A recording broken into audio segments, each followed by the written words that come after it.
Welcome to Conservation Unfiltered, a podcast all about the North American model of conservation and your chance to dive into conversations about trends, research, and outdoor activities.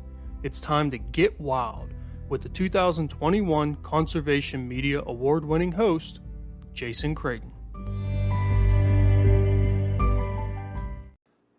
Welcome back to another episode of the Conservation Unfiltered podcast presented by Conserve the Wild. I'm your host, Jason Creighton, and this is episode number 147, Rooting for the Detroit Pheasants? This week I'm going to be talking with Natalie Cypher about urban pheasants living in Detroit. Natalie is an educator with the Michigan DNR, working as a park interpreter at the Outdoor Adventure Center. In her position, she teaches about Michigan's natural resources, including the Detroit River, Great Lakes sciences, and birding. Listen in this episode as Natalie explains the Outdoor Adventure Center's role, mission, and educational opportunities. She's also going to recap how a local population of pheasants became heroes in Detroit, why the birds are able to thrive in an urban environment, and the importance of having grassland habitat in an urban setting.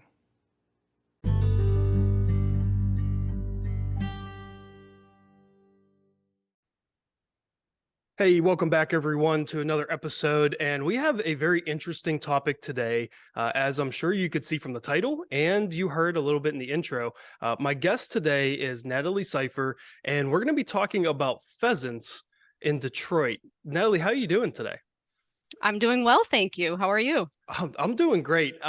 This all stemmed from a short little YouTube video that I saw on YouTube that talked about that there were some pheasants that were in Detroit.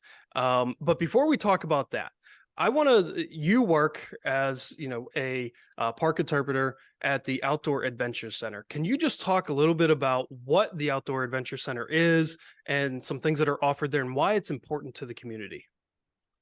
Sure, absolutely. So the Outdoor Adventure Center has been in operation since 2015.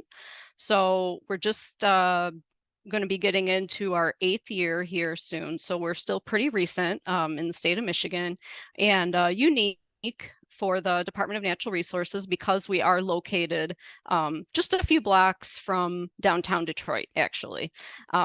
So if yourself or any listeners are familiar with the Renaissance Center building or the GM World headquarters, it's one of the main skyline images of Detroit. That's just a couple blocks from our building. And so the things that we offer here, we're kind of like a hands-on museum, all focused on Michigan's natural resources. So we have sections of our facility that are dedicated to different aspects of Michigan's natural resources. So, and it's very experiential too. So for example, the part of our building that focuses on camping experiences in Michigan, you actually walk into an example of a yurt. So you can be inside of a yurt. We have fishing simulators that actually feel like you are really fishing. So they pull back with you as you pull on the rod. You can sit in a kayak and move the paddle as if you are kayaking in a river. And some parts of the building represent Michigan's forest or Michigan's wildlife, Michigan's fish species. So it's a very experiential building. And we offer just general visits to come to the building for the public and for schools, and we also offer focused programming on Michigan's natural resources as well. So school programs and public programs that anybody's welcome to attend, programs specifically for younger folks, some for senior audiences. So we try to reach every age group in the community, and diversity of backgrounds and things like that. So why, I feel like, a lot of people may feel like, why does the DNR want to build or have a building, have a center like this in downtown Detroit? Like, that's the city. There's not a whole lot of natural resources in the city. So why is it so important to have a facility like this in a urban setting? So one of our main goals is to reach out to new audiences as well. So we want Michigan's natural resources to be accessible to anybody in the state of Michigan or outside the state of Michigan, visitors. We actually get a lot of visitors from other parts of the United States and international visitors here. And so we're kind of like a gateway experience, we like to think, to what sorts of experiences and natural resources somebody could have, recreational experiences. And so we just want to make sure that those opportunities are basically just inclusive for anybody who is interested. And so we definitely want to have a presence in the city. Yeah, I think that's great. I've had past guests on that have talked about the need for getting people that are in urban environments into nature, right? We know that being outdoors and in nature is good for our mental health. The pandemic really proved that. And so to be able to give this sort of almost like introductory lesson or experience into what the state of Michigan has to offer, uh, as far as natural resources concerned, to people that are living in an urban setting, I think that's great. And especially if you can really get those younger kids from the schools that might not have the means themselves to go out and experience it, but they get to experience, and then maybe that drives them to try to get out or find more experiences like that as they get older. Yeah, and we do hope to light a spark. And we do have certainly parks, even right here in the city, that offer those kinds of opportunities. So Belle Isle Park is an island in the Detroit River, and that's just a few miles from where we are. My building, the Outdoor Adventure Center, is right across the street from the Detroit River. So, for example, we do fishing programs in the summer. That's easy for us to just walk across the street and teach folks how to fish right on the Detroit River. So we do have some experiences that are right here, close to where we're located. So our first goal is to introduce folks right here, whether it's inside our building or just immediately outside or in a nearby park. And then our ultimate goal also is to encourage them to find opportunities on their own outside of the city, or still just continue within the city, appreciating natural resources. But we want to eventually expand to more opportunities to do things, for example, like a day trip to maybe a more far away state park, maybe a day's drive or something like that, and do an overnight camping experience or something like that. Yeah, that's great. I love, as an educator myself, I love seeing other states, other agencies, other places putting on experiences, especially for kids, for students, to be able to experience things that they haven't experienced before. Whether that's I'm partial to the outdoor type stuff because those are the activities I'm involved in, but that might even just be going to a musical or going to a play or anything that is just sort of outside of the regular experience that children have. I think is always a good thing. Experience them to more things. So this is just right up into that. And to shift a little bit, but still talk about experiencing the outdoors in Detroit, experiencing wildlife. A lot of people are going to think, when you think of wildlife in the city, you're going to think of pigeons, you're going to think of rats, raccoons, maybe possibly some white-tailed deer, depending on the layout of the city. Here in Pittsburgh, we have some bald eagles and some peregrine falcons. So there's some wildlife, but there's something very unique with Detroit, which is pheasants. I got to know, when and how did pheasants end up in Detroit? I'm not sure that it's known, that either is actually known for sure. I don't know exactly how long they've been in the city. However, I myself remember seeing them as a child in like early 90s. And that was a known phenomenon back then. Okay, wait, Pheasants here. this isn't I thought I was under the assumption that this was semi-recent, like within the last 10 or 15 years. This has been, No. they've been around for a while. Yes. Yes. Holy crap. Yeah. So my parents worked in the city when I was young, and I remember going to staff picnics when I was, like I said, early 90s. I remember seeing pheasants, and my dad, as an outdoors person, grew up doing outdoor activities, pheasant hunting on farms and things like that. And so that was, of course, super fascinating for him. So he had been showing these pheasants to me and explaining to me that these pheasants live in Detroit, when I was a little kid. And so it was just kind of like, oh yeah, there's pheasants in Detroit, whatever, not a big deal, because I was just used to that. Now, I also did a little bit of research in when I was preparing to lead some pheasant programs with the public recently. Um, I don't know if you're familiar with eBird. Yes. So, yeah, so I was looking at eBird records to try and see, how far back do pheasant records go, at least with eBird. And of course, you can enter records into eBird from the past. So if you're somebody that's been birding for 40 years, you can go back on your handwritten notes. You can enter all that data into eBird now.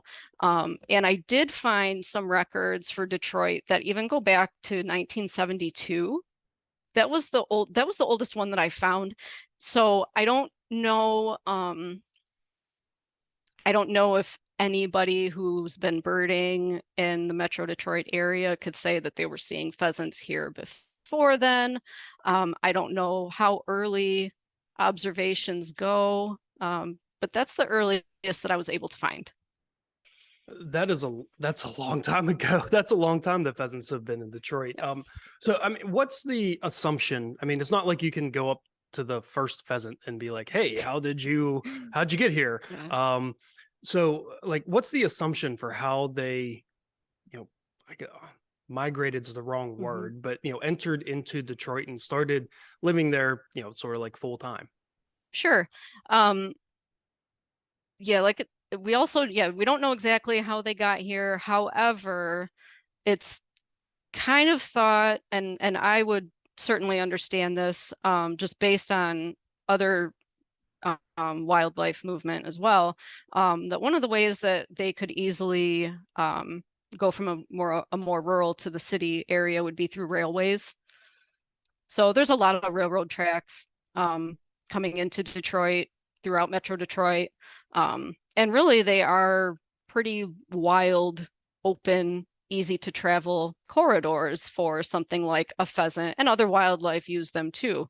Coyote, fox, all kinds of urban wildlife certainly use those as walkways. And so that would be my thought. I would support that idea, and I think that's kind of generally accepted. I mean, some other corridors could be, um, now could be like electrical rights of way and things like that. But historically, I would kind of think railways. I mean, there's railroad tracks that run, straight from Detroit to rural areas, and as a pheasant moves, it'd be pretty easy to follow. Yeah, that does seem pretty common sense. When you start looking, Detroit and Pittsburgh are the Detroit and Pittsburgh regions are very similar. There's rivers, there's a lot of train tracks, and we have in a very really short distance outside of city limits, you have some rural areas. So, seeing the kind of railways that we have in the surrounding area around Pittsburgh, I could understand how wildlife could use that brushiness on the side of railways and the easy path of walking or even flying for pheasants, down Mhm. those railways to make it into city limits would definitely be a common sense way to sort of look at how they would get there. You mentioned doing some work with the public about the pheasants in Detroit. Um, how do the residents view these pheasants? Is it just like a tolerating thing, or have they really embraced the fact that these pheasants live with them in the city? In my experience, they've certainly embraced it, and they're fascinated by them. So pheasants are beautiful, especially your male pheasants that are out strutting their stuff in the springtime. They're gorgeous birds. And so I've had folks visit the Outdoor Adventure Center um, who are not necessarily, traditionally outdoors people, or people that are familiar with lots of different kinds of birds, but they might point at my pheasant mount and say, "Oh yeah, I have those in my backyard." Like, "Oh really? You do? Wow!" And I would just talk to folks like that all the time. And so they've been here for decades, and a lot of the people that have lived in Detroit for decades, I think, have grown up seeing them here, and they're just kind of a normal thing. Now they're not running around everywhere. There's certainly pockets where you would be more likely to see them or not see them. But I don't think there's anybody that I have ever talked to that doesn't like the pheasants here. Yeah, that would be just wild to me, right? If I was just driving through Detroit, and all of a sudden not knowing, right, previously that there's pheasants there, and all of a sudden like seeing a pheasant, you're like, what the heck is going on here? You mentioned the pockets of pheasants, and as someone who is a pheasant hunter, someone that has I don't want to say studied, but at least tries to understand, the habitat needs and biology of pheasants. I understand that, there's going to be pockets of pheasants that are where pockets of areas where pheasants are going to be greater in number, and then areas where you're not going to have any, right, based on habitat needs, just like any other wildlife. So what is it about the city itself and like the layout that allows for these pockets of pheasants, wild pheasants, to live there and, nest and perpetuate for decades? Mhm. So Detroit does have pretty large areas of vacant land. And so some of those areas might be um, maybe overgrown parks and neighborhoods, or parking lots, that get sort of like the brushy edge that's not maintained for, a few years or whatever. Alleys, things like that. So a lot of land that just doesn't get used or doesn't get mowed and things like that. So there's a lot of what a pheasant's habitat would be, or what a pheasant would look at it and say, "Oh yeah, that looks like my habitat," tall unmowed grasses and things like that. And it seems like that has really allowed them to thrive here. Now, one of the things that has happened also is, there's a lot of attention brought to these areas that are not maintained, parks that are not mowed and things like that. And it does give the impression that they're not cared for. And so there's a lot of talk about that too, mowing the grass in parks and stuff like that. Um, However, just from my own observations, even when some of those issues have been tackled where an area becomes a little bit more maintained, I'm still seeing these pheasants here. So they seem to be pretty resilient to changes. It seems as long as there's still some kind of undisturbed, maybe alley or overgrown back of a parking lot or something like that, or the case may be a maintained habitat, because we do have some of those as well, maintained as habitats. But if, for example, right across the street from where I am here, it's like a mowed lawn picnic area, picnic shelters and things like that. And in the springtime, the pheasants just walk right through it. So, I mean, most cities have some sort of vacancy issue, right? Old buildings that are torn down or they burn or whatever. Now you have this vacant lot.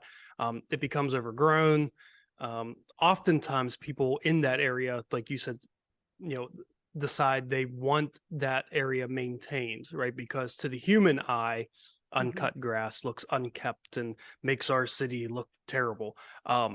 But there's an importance there, right? To have some of that sort of wild areas, even within a city, and even the opportunity for teachable moments, right, for residents and people to pass by that, this is actually a good thing. As you mentioned, there's some maintained areas that are maintained for a more wild landscape in Detroit. So, what is that value of having a sort of prairie-esque or a grassland sort of habitat within an urban setting?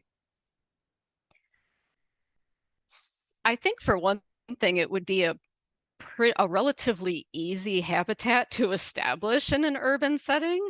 Um, all you would have to do is either, not mow an area and add seed to it, or mow it once, add seed, however you want to make it, but it would be a lot easier to make a grassland than it would be to make a forest or to make a wetland. And so a lot of like that base is sort of already here, and we wouldn't really need to do a whole lot to it to have it be a habitat, because really it's already functioning as a habitat. Maybe some species could get added to diversify the plant species. But I think the pheasants that are here that really do thrive in that grassland or prairie-like habitat, they're very visible.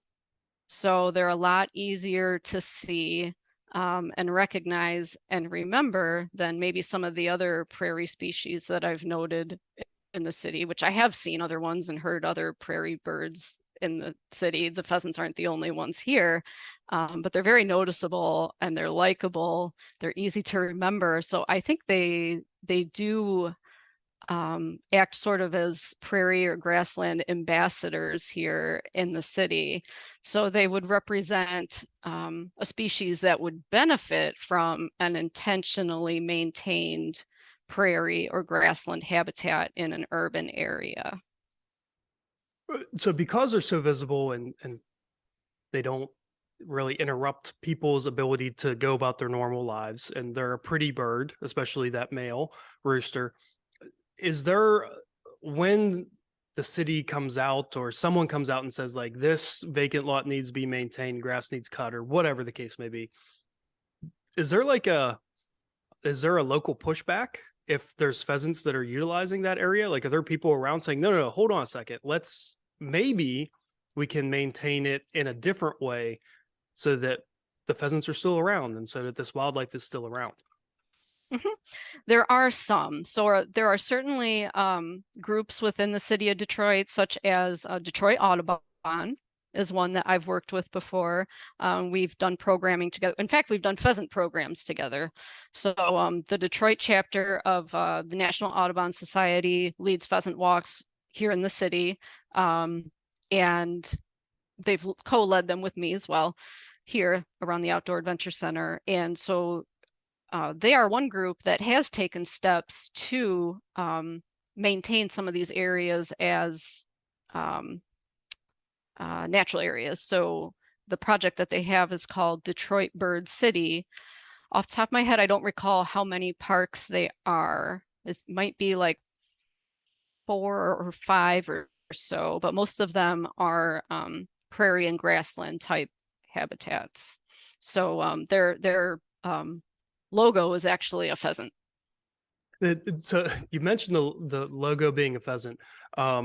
This may cause some hurt feelings in some people's minds, but the Detroit Lions have not been an overly successful NFL team for a number of years. Maybe, just maybe, if they change from the Lions to the Detroit Pheasants, that would have some good positive vibes to translate to maybe some more wins. Is that a possibility? Sure. I'm not certainly not myself a huge football fan, but I certainly see where you're going with that. Yes, absolutely. Maybe changing to the pheasants would bring some good luck. That was one of the first things I thought about was like, how is there, and I understand like the Detroit Lions are, and even the Pistons in the NBA, like the Red Wings and the NHL, like these are very storied franchises. They've been along for a long, long time, so they're not going to change their names. But in my head, I'm like, there's Pheasants here, and now learning that they've been there since the '70s. Like, how do you not have a team that's named the Pheasants? Even a local high school or something. Like, I feel like somehow someone would latch on to that and be like, we need to call our team the Pheasants. That's a good point. Yeah, I don't know that I've seen it in a sports team, but I have seen there are several murals throughout the city, that like large murals on the sides of buildings of pheasants. I know of two large ones. One of them is near Eastern Market, which is a very, very, very old outdoor shed market area in the city. And I know that there are some murals along local businesses too. So there is a brewery um, near the Outdoor Adventure Center called Brewery Pheasants, and I believe that is the French word for pheasant. I believe. They have their logo is a pheasant, and they have a pheasant mural on the side of their building. I had another gentleman that was in a program with his kids just a few weeks ago, and we have some pheasant mounts that are here in our classroom. And he pointed to those and said, "Hey, that's the bird that is on the wall at such and such place." I don't remember what it was called, but it was another brewery in another part of the city. On the inside, they have a pheasant painted on their wall. So it certainly seems like it is popping up as something that's significant in the city, and businesses are grabbing onto that. There might be an urban farm or two in the city with pheasant in the name and pheasant on their logo. So it's certainly popping up and spreading in popularity, I think. So, for the outdoor person like me, who sometimes has to get drug into an urban setting, into the city to do some touristy type things, I always like to try to find something a little bit outdoor, whether that's visiting a city park that's well known in that city, or trying to take in some sort of outdoor activity of some kind. So for someone that's visiting Detroit that wants to sort of have a little bit of outdoorsy experience in the city, what would you suggest? What are some different things that the person can do? Obviously, visit the outdoor adventure center, but outside of that, what else? What else could be a possibility? Mhm. So a couple of places that I would highlight, and you could roll this all into one day with the Outdoor Adventure Center, would be visiting the Detroit River Walk, which is right along the Detroit River. You can see and experience the river, and there's certainly, depending on what time of year you do it, you could see lots of different kinds of birds. We do also have nesting peregrine falcons downtown, and they do spend time in that area as well. There is a wetland area, like a man-made constructed wetland that does function as a habitat. That's a part of the Detroit River Walk, and that's at Milliken State Park, and that's right across the street from the Outdoor Adventure Center. So that would be a fantastic little sort of nature break in the city. One of my favorite images is some of the photos that I've taken with the wetland area and the GM World headquarters in the background. So here you have this natural area in downtown Detroit, and a recognizable part of the skyline in the background. So definitely the Detroit River Walk, and also I already mentioned Belle Isle Park. Is just a few miles from the Outdoor Adventure Center, and there's lots of outdoor experiences on Belle Isle. There's forested areas and trails. There's native gardens, and then other facilities to visit there as well. So that would be a must. All right, Natalie. Last question. I'm Mhm. coming to Detroit. If I'm coming to Detroit, I want to see a pheasant. I want to see a wild pheasant in city limits. Where is the go-to place that will almost guarantee that if I spend enough time there, right, not just walk by, but Mhm. actively try to find some pheasants? Where should I go to try to find these birds? In my experience, I would say right here around the Outdoor Adventure Center. So again, Milliken State Park, the same park where that wetland was at, there's a hill. And the side of the hill is unmowed, um, native plants, things like that. And for the last few years, it's been a very reliable home for a crowing pheasant in the springtime. And since he's up there on the hill, he'll stand right up on the top, and everybody who's around will be able to see him. Almost every, I don't want to say every day, but very many days that I was coming into work in the morning during the springtime, so like April, May, when the pheasants are actively crowing, I'd get out of my car and hear a pheasant right around the Outdoor Adventure Center. So it's like, oh yeah, there's our pheasant, there's our guy. Well, Natalie, this has been great. I'm just absolutely astounded that there are wild pheasants living in the city limits of Detroit, and I think that's a great thing. I know, as I mentioned, not everyone looks at vacant land and vacant lots as being a prosperous part of a city, but whenever wildlife such as pheasants can take advantage of those areas and provide just everyday experiences with wildlife for people that live in an urban setting or work in an urban setting, that is going to have benefits. So thanks for coming on and talking about this and teaching me that pheasants have been there for decades. Yeah, thank you so much. I think the pheasants are just a fantastic ambassador for our urban wildlife, and they give the residents here, I would think some pride, in having some natural areas and some great wildlife here. Well, again, thank you for coming on. Really appreciate it. Yeah, thank you.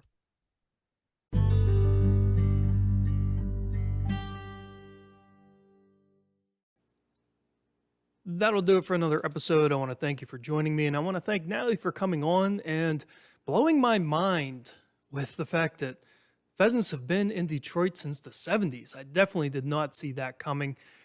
It's amazing how resilient wildlife can be, even in the areas that we see as these dirty, rundown areas, right? Like in a vacant city lot.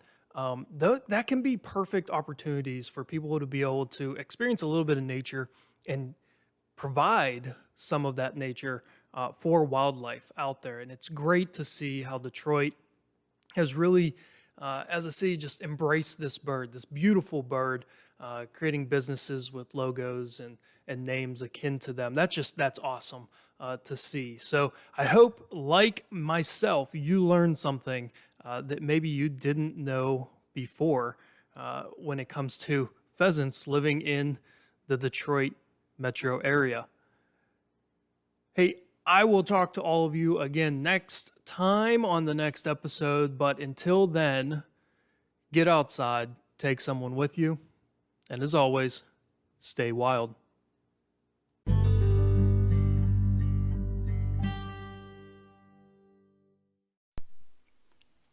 Hey everybody, it's me again. Before I go, it's that time again to talk about Anchor podcasts.